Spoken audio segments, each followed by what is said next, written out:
Welcome to our channel. Today we how to deploy Adobe Creative Cloud step by step clearly. Begin by preparing your environment for the Adobe Creative Cloud deployment.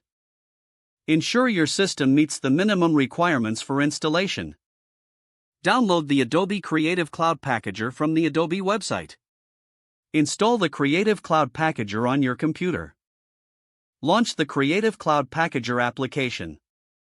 Sign in with your Adobe ID that is associated with your organization. Select the option to create a new package. In the package creation window, choose the Adobe applications you wish to deploy.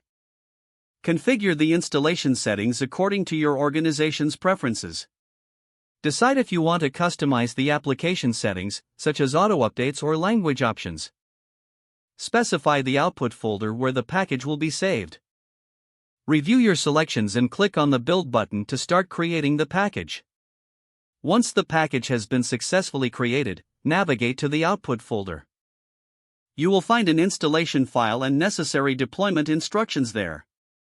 Copy the installation files to your target deployment location. Prepare a deployment method, such as Microsoft Endpoint Configuration Manager or a similar tool.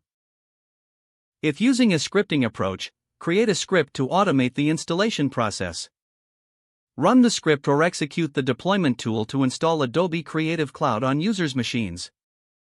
Monitor the deployments to ensure that all applications are installed successfully. After installation, prompt users to restart their computers for the changes to take effect. Verify that the applications function correctly by launching them. Document any issues that arise during the deployment for future reference. Review user feedback to ensure the deployment meets their needs. If the page does not load, refresh the browser or try again in a private or incognito window. Make sure you are using the correct email address, then retype it carefully to avoid small typos. If your password is not accepted, use the reset option and create a new strong password you can remember. Check your spam folder for verification or security emails, then complete any requested confirmation steps. Enable two-factor authentication if available to improve account security and reduce unauthorized access risk. Don't forget to like this video and subscribe to our channel for more step-by-step tech guides.